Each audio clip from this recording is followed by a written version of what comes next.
Well, it was a disappointing game for us, but I thought a well-played game by Cincinnati. I give them credit. They came in, had some struggles. I thought they played some of the best basketball I had seen them play in scouting them thus far. I thought the young man Dylan Mitchell really, imposed his will in the game around the basket, finishing lobs, making plays. I thought Day set the tone, in the first half. I think he had 18 points in the first half at the guard position. I think that kind of steadied those guys and gave them some confidence, knowing they could see the ball go in a lot. And I think they were able to carry that through most of the game. Obviously you give credit to Cincinnati, but were you disappointed in the way your team played at times? You have some inbounds, turnovers, wide open buckets for them under the basket, Definitely. Uncontested, stuff like that? Definitely. We have to defend better. We have first to start with the defensive end. We have to defend better. We gave up 56 points in the paint. That's not who we've been. We've only done that thing one time this year. And so we have to get back to understanding, what the priorities are defensively. And that's protecting our paint and understanding that the guys need to be where they should be defensively. We know what our assignments are. We need to be where we're supposed to be. That's the attention to detail. And, of course, you're inbound the basketball versus their press. They were picking up full. They do something similar stuff that we do. And we turned the ball over. But we knew it was coming, so it wasn't like we weren't prepared. We spent 2 days going over it and making sure we set up our press break to know what we're supposed to do to get the ball in bounds.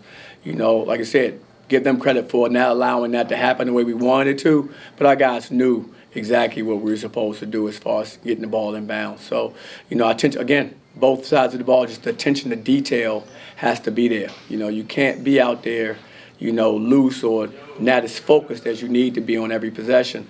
And I think in those two instances, whether it was giving up points in the paint and or offensively, getting open, creating lead, understanding what we're running in the press break to make sure we have a short possession, that little lapse, and all of a sudden they can turn you over. They're long, they're athletic, they're physical, and so they're not making it comfortable for you, so you have to be able to fight through that. Coach, you guys lose back-to-back home games.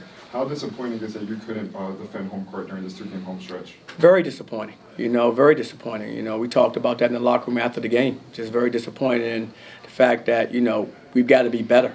We've got to be better, and we're capable of it. It's a long season, and this has been a tough stretch for us, right now, and we have to find a way to fight out of it, and that's the bottom line. There's no magic pill you can take. You got to fight your way out of it, and that's where we are. Everything we want is still in front of us that we can play for. Our biggest thing is we have to learn to fight out of these situations quicker. We have to figure out a way. You have to find a way to win, whether it's ugly on defense, whether it's offense. The bottom line is you have to find a way to get the job done, and we just didn't find a way to get the job done tonight. Coach, it seemed like whether Mustafa was in drop coverage or coming out to help, they were just exploiting him down low. What were you seeing from their actions that maybe you just couldn't adjust to tonight? Well, they have really good guards. Day is very good off of ball screens, and so is Jizzle James. So both of those guys are very good. They got strong, stocky bodies. They can get you on the hip. They can kind of move you around, within the screening situation on ball screens. They know what they're doing, and they have experience. And so, it starts there. We had different coverages, as you said, to mix it up, just so that they didn't get used to one defense, because those guards they're accomplished. They've seen a lot. And so there were things that we did I thought at times were good, and there were other things I thought, we didn't do as well. Like our rotations off of the ball screen where guys were supposed to be off the ball screen guys, not the guys involved in the ball screen. Some of the guys weren't in the right positions where they need to be, where we wanted them to be, in order to absorb some of the penetration. And so things like that is stuff we have to shore up. Coach, you brought up how they were able to get 56 in the paint. Was it more them taking advantage of you guys defensively, or was it more you guys not being prepared defensively for that? No, I think we had a really good game plan. We were prepared for it. I think it was more or less, we got to understand at some point in time, defense comes, defense is as much heart as it is anything else. It's your heart's in it to get stops, pride in your team defense, making sure teams don't score consistently against you. It starts with that. We got to get our heart and we got to get our mindset back to how we guard. Understanding that it has to hurt you to be scored on. If it doesn't hurt you to be scored on, you'll give up 93 points. If it hurts you to be scored on, every time you get out on defensive possession, you're going to dig in because you don't want that feeling of somebody scoring on you. So we have to start with that. That mindset is where we have to start with, and we build out everything else from that. Coach, how do you feel having a bright spot like Mustafa on your team? Well, Mustafa's been terrific. He's just a young player. He's developing and growing, and he's involved in some of these situations because he's just young, and they know he's young. And so they're putting him in situations where he has to make, multiple effort plays. He has to be, guarding ball screens different ways and different coverages. A player who's doing that for the first time at this level. So for his, it's just a function of he's learning and gaining experiences every time he's on the floor. He's only going to continue to have a better feel for how to guard in some of these situations because he's out there learning it on the job. So I'm excited about his overall growth and development. I've watched him improve from day one to now immensely, and I think he's going to continue to grow. His basketball is still ahead of him, so it's a function of just continuing to work, learning from these examples like a game like this, okay, the coverages and what did I do. Those things he's going to continue to get better at because, he wants to be great. Time for a few more. Wes Miller was very critical of Cincinnati's effort against West Virginia over the weekend. Did you feel from your perspective that they were hungry or they wanted or needed this game more than your team did?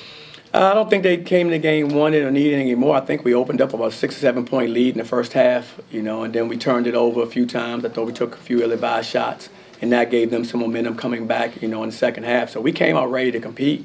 I thought they continued it through the whole 40 minutes. I thought they were pretty relentless at what they were doing. Those kids, they got confident. They had confidence seeing the ball go in.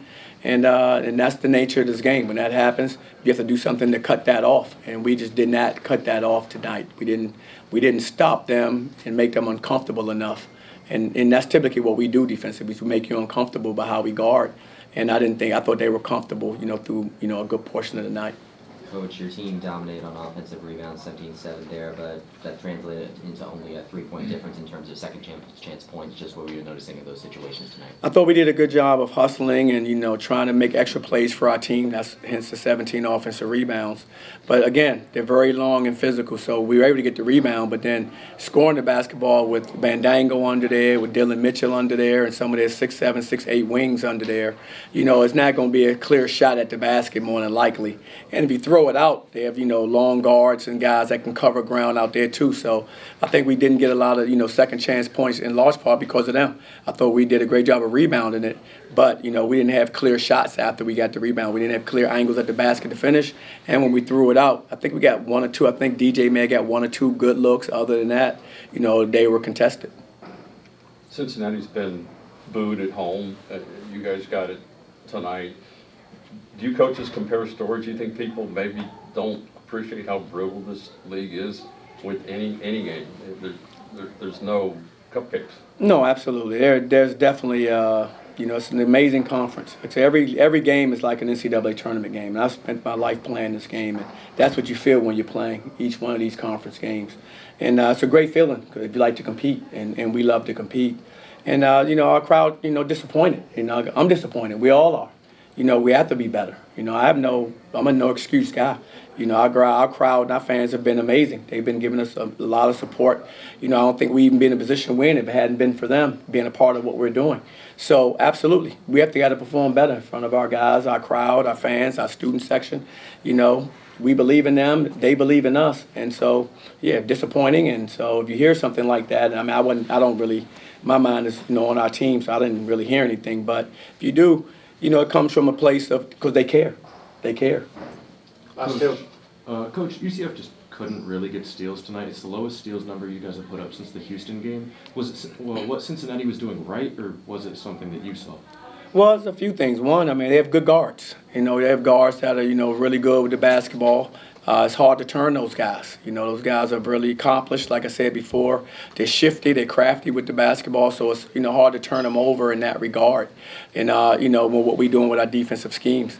And so it starts there. And then we have to be, for us, we have to find ways to be more active and more creative in what we're doing, to help our guys. And that's where we come in as far as, okay, we have multiple different presses that we use. And, okay, which press works best? Which press, speeds them up? Or which press, can create more turnovers? But those guards tonight, they were very good. They got a lot of confidence early, and they handled the pressure really well. Last question. Coach Data gets you guys for 18 in the first half. Jizzle gets you for 11 in the second. What was really working there for those guards to get going to kind of allow things to open up for Cincinnati? I thought getting in the paint. I thought getting in the paint was what kind of got them open. They're both are good mid-range players. They were able to get to the mid-range area. They can knock down shots, and they both accomplished finishers at the basket. So if they get all the way there, and if we don't have rim protection, they'll make a play at the basket. All right, thanks, everybody. Appreciate it. Thanks, Coach.